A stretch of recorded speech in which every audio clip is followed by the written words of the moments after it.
Taurus, this isn't just a horoscope, it's an urgent summons from destiny itself, and you have no right to ignore it. On September 21st, your ruling planet, Venus, enters a rare and powerful alignment with Jupiter, the planet of abundance. This is no ordinary astrological event, but a cosmic key whose activation you've subconsciously awaited for the past 10 years. The universe is practically shouting at you, it's time. This alignment is your personal call to action, the moment you are commanded to break free from the vicious cycle of scarcity and step into a new reality. Any delay now is tantamount to willingly rejecting a world that is already prepared to embrace you. Right now, you stand in the middle of a garden you cultivated yourself, but it stopped bearing fruit long ago. Your earth, your element, has transformed from a source of strength into a sticky quagmire of stagnation. For years, you mistook this immobility for stability and stubbornness for willpower, but it was nothing more than artful self-deception. Your main dilemma is an existential conflict between the illusion of security and the genuine need for growth. You are so afraid of losing the little you have that you don't notice your hands are already empty. The foundation you so carefully guarded has long since sunk, and you are protecting ruins, calling them your home. On September 21st, the relentless cosmic law of mirroring comes into effect. The universe takes away what you cling to out of fear and multiplies what you are willing to invest in growth. Your stubbornness, which you considered a virtue, is actually an energetic block, obstructing the flow of abundance. To be a guardian of ashes means to renounce the fire. The cosmos demands that you switch roles from protector to creator. To accept this law means to stop fearing emptiness and finally see in it a space for creation, which is true wealth. This impulse for creation will not be abstract. On September 21st, it will take its most material form. You will receive an external push that will split your reality in two. This could be an unexpected call with an offer you thought was long buried, or a chance encounter revealing financial truths hidden from you for years. This Jupiterian trigger is not an invitation to dialogue, but a point of no return. It won't offer you a choice. Instead, it will present an undeniable fact. Your old life model is definitively broken. This will not just be a sign, but an ultimatum from reality, and to ignore it means to voluntarily choose oblivion. And this external impact will not cause panic, but a deafening silence within. In this silence, you will hear not fear for the first time, but your own long-forgotten voice. A 10-year veil will fall from your eyes, and you will see your life not as a series of failures, but as the result of one single, yet fatal decision. The decision not to believe in yourself. This will be a moment of crystalline clarity, harsh but healing. The realization that your main enemy is not circumstances, but yourself, the one who settled for less. It is in this very second that your inner creator will awaken, no longer wishing to be the keeper of its own prison. Recall all those years of scorched earth, a series of financial failures, devalued efforts, and betrayals that left scars on your soul. You considered this your defeat, proof of your inadequacy. Well, know this, it was not a loss. It was an alchemical process of burning away all that was superficial. The universe was not punishing you. It was tempering your spirit, transforming every tear and every loss into concentrated fuel for your future ascent. It is this reserve of strength, accumulated during the darkest times, that will now become the foundation of your new world of abundance. And on September 21st, you won't just open a new chapter, you will burn the old book entirely. What awaits you is not an improvement of your former life, but a complete replacement of your being's operating system. The 10-year secret that will be revealed to you is ingeniously simple. Poverty is not a lack of resources, but a mental program you have strictly followed. The Venus-Jupiter alignment is a celestial key that will permanently erase this destructive code from your subconscious. You are not meant to earn more money, but to switch to a branch of reality where scarcity as a phenomenon simply does not exist. But as soon as this door opens, your earthly, pragmatic mind will rebel. It will call this new reality a dangerous illusion, and the promise of abundance an artful trap. An ancient instinct will kick in, one that for years forced you to cling to familiar poverty as your only lifesaver in an ocean of chaos. Better the pain you know than the future you don't, it will whisper, trying to convince you that your cramped cage is actually a secure fortress.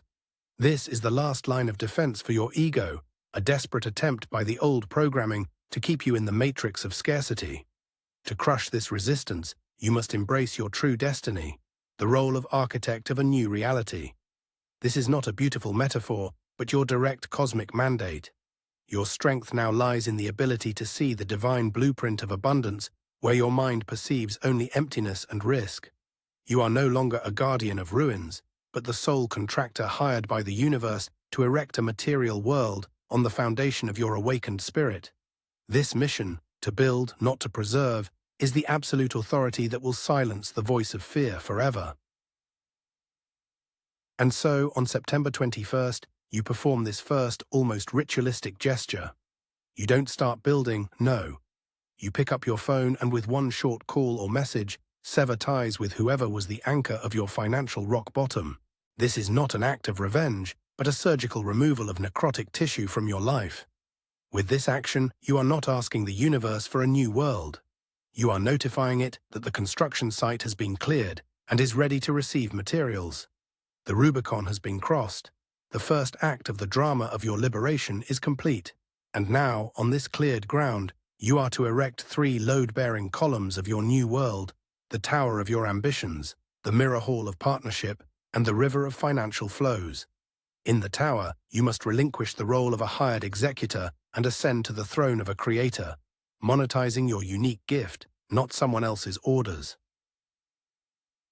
In the mirror hall, you must stop seeing people as threats or resources and learn to build alliances based on an equitable exchange of energy. And in the river, you must switch from being a dam keeper to a captain, directing the flows of abundance to where they will bring growth, not stagnation. The first challenge awaits you at the foot of the Tower of Ambitions. Your unique gift seems ephemeral to you, lacking market value, as you've grown accustomed to selling your time and effort, not your essence. So use your earthly pragmatism as a weapon, stop evaluating your talent, start materializing it. Create one, but impeccable prototype. Formulate your offer in a single paragraph. Make something tangible, visible, and demonstrable. Only through this act of creation will your practical mind first acknowledge that your genius has not only a soul, but also a very concrete weight in carats. The second challenge, the mirror hall of partnership, will demand something more than weight in carats. It will demand faith. Your main fear is not that your idea will be stolen, but that it will be devalued. Because of this, you've grown accustomed to seeing people either as tools to achieve a goal or as competitors to be neutralized. But now the universe demands a change in perspective. Stop seeking advantage and start seeking resonance. Take one step that contradicts all your earthly logic. Offer a trial collaboration to someone you consider stronger than yourself. Not to diminish their strength, but to combine it with yours. This is the test of true abundance. And finally, the third, ultimate test, the river of financial flows. Here, your earthly instinct for accumulation will confront the main law of abundance. Money must flow, not be hoarded. As soon as you receive the first tangible income from your new endeavor, the universe will be watching you. Your task is not to hide this money, but to immediately put it into circulation, though not to pay off old debts. Invest it in something that affirms your new status, in education that seemed inaccessible, or in a tool that will elevate your craftsmanship to a cosmic level. This is not spending, but a declaration of faith. You are showing the cosmos that you are not afraid of an empty wallet, because you are now the source, not merely a repository. However, at the moment when these 3 colossal challenges seem almost insurmountable, the universe will send not a rescuer, but a navigator.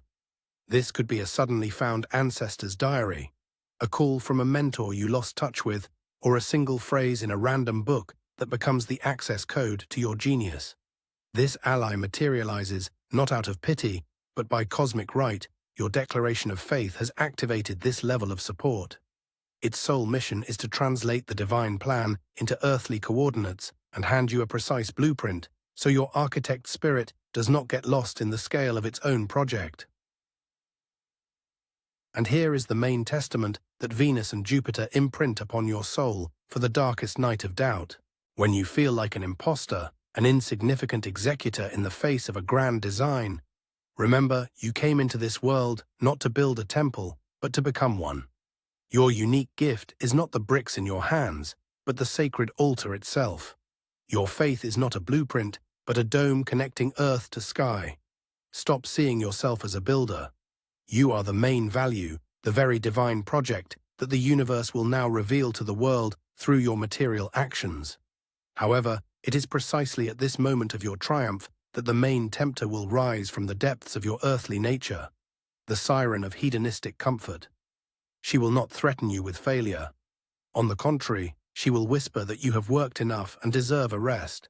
Her sweet voice will offer you to exchange a grand, yet distant project for a small, tangible pleasure right now. This is the shadow side of your sign, the urge to trade a divine design for the comfort of a warm, fertilized garden bed. This is the ultimate test. Will you distinguish true abundance from its cheap, yet so tempting imitation? And for this test to be absolute, the universe will orchestrate your premature victory. Your very first step into the new reality will yield results surpassing all expectations. It will be so easy, so swift, that it will seem like the end of the journey. But this is merely a cosmic test of your seriousness of intent, designed to lull your vigilance. The universe is handing you not the grand prize, but only its demo version to see, will you accept this advance as full payment and immediately return to your couch, or will you use it as fuel for ascending to true greatness? It is in this moment of euphoria, on October 2nd, that the new moon in Libra, the sign of your Venus, occurs. This is not just a lunar cycle, but a divine notary appearing to certify your success. It will demand that your personal victory be elevated from accidental luck to official contract. You will be offered an alliance, partnership, or commitment that will make your new status irreversible. This is the point of no return. The universe, convinced of your strength, raises the stakes to the limit, demanding a public oath of allegiance to your greatness. To refuse means to acknowledge your triumph as mere chance and nullify all achievements. However, upon signing this celestial contract, you will discover its hidden clause, written in invisible ink.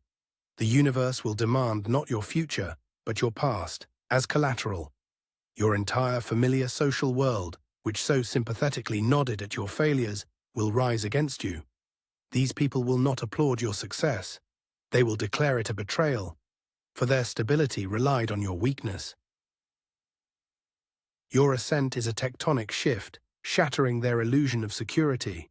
You will have to pass through the fiery corridor of their condemnation to finally burn the bridges leading back to the swamp. And this fire will prove far more real than you could have imagined. It will not be a shout, but a poisonous whisper behind your back, accusing you of hubris and apostasy. Their voices will get under your skin, and your triumph will begin to seem like a fluke, your greatness an audacious fraud. In this absolute solitude, when even the mirror reflects not an architect but an impostor, you will doubt everything for the first time. The universe's grand design will dim, and you will stand on the edge of an abyss, ready to trade your divine contract for the simple right to belong again and return to a familiar world, even if it is a world of scarcity. And in this deafening emptiness, when all external supports have turned to dust, you will remain alone with the primal terror of your sign, the fear of absolute material insecurity. Here, there are no longer enemies or accusers. There is only you and the cold vacuum in which all your supposed victories dissolve. Do not seek answers. Do not call for help. Simply allow this darkness to engulf you to the very bottom. For there, at the epicenter of your existential zero, you will find the only reality that remains, the weight of your own body. This is your earth, your first and last stronghold. It is at this point of absolute zero that the navigator's message will activate in your memory, like a forgotten code. That blueprint, which seemed like a plan to storm the heavens, now takes on a new earthly meaning. You see that it is not a map of conquests, but an instruction for cultivating your inner landscape. The grand design is not to build something magnificent for the world, but to create such a strong and fertile ecosystem within yourself that the world itself will come to you for seeds. The strategy changes, not to storm the fortress, but to become it. Your main goal now is not to find a gold mine, but to acquire the philosopher's stone. This is not a hunt for an external treasure, but an alchemical process of transforming yourself into a source of absolute value. You no longer seek fertile land. You become it yourself, capable of turning any dust into gold, any desert into a blooming garden. This internal artifact, granting power over matter itself, is the only asset that can never be taken from you. Its pursuit is your final and only quest. This quest begins not with a step, but with a complete stop. You cease fighting the emptiness and begin to breathe it in, recognizing it as your primordial matter. All the lessons learned, the tower, the hall, and the river, cease to be external tasks. They become your internal organs. Ambition is your spine, partnership is your circulatory system, and finances are the very breath of life. You are no longer assembling an army for an assault. You are calibrating your organism, transforming it into a flawless bioreactor, ready for the final act of creation, which is already predetermined and inevitable. This flawless organism now awaits its final command, which is not an order for action, but a choice of a fundamental program of being. To return to the old code of I have, to accumulate, hold, and guard, turning your world into a secure but lifeless crypt. Or to activate the new protocol of I am, to radiate, create, and fertilize, becoming the very matter of abundance to which everything is drawn naturally. This is not a decision you make. It is a declaration of who you have already become, made in the absolute silence of your reborn center. And immediately, in response to your internal oath, reality presents its final ultimatum. You are offered a return to your old, guaranteed position, handed a golden parachute from the past. This is your main fear, embodied in its most tempting form, reliability in exchange for your soul, and you, applying the full power of your new I am state, do the unthinkable. You refuse, not with the pain of loss, but with the calm confidence of a monarch burning a promissory note. In this moment, you do not lose a guarantee. You become it yourself. This act definitively severs your karmic connection with the matrix of scarcity. And in place of the broken chain, a deafening freedom does not emerge. Instead, a quiet, unbreakable sovereignty is born. You no longer ask the world. You yourself become the world, to which resources are drawn. Your value ceases to be measured by assets in the bank and becomes your gravity, a force of attraction that cannot be resisted. This is wholeness. From now on, your material reality is nothing more than a precise reflection of your internal state. You have not merely acquired wealth. You have become embodied abundance. From now on, your life is not a hunt for resources, but a dialogue with possibilities. Survival anxiety vanishes forever, giving way to the calm power of a creator who knows everything necessary is already within. Financial flows are no longer a goal, but the natural rhythm of your being, like breathing. The question, how much will I receive, is forever replaced by, what will I create? You are no longer a laborer in someone else's field. You have become the most fertile soil, to which the best seeds are now drawn. Your presence becomes the main asset, and your decisions, the laws of a new, prosperous universe bearing your name. Your sole law and daily practice now becomes the mantra of your sovereignty. I am the center. I am the measure. I am the value. This is not an affirmation to lift your spirits, but a physical calibration of your being. You no longer seek external validation for your worth. You yourself assign it, and matter unquestioningly obeys this decree. The great 10-year quest to reclaim yourself is complete. But a hero's story never ends with acquiring a kingdom. It only begins with the first question a true ruler asks themselves, how shall I rule? For your next trial is not a battle for the throne, but an examination of the wisdom in its use.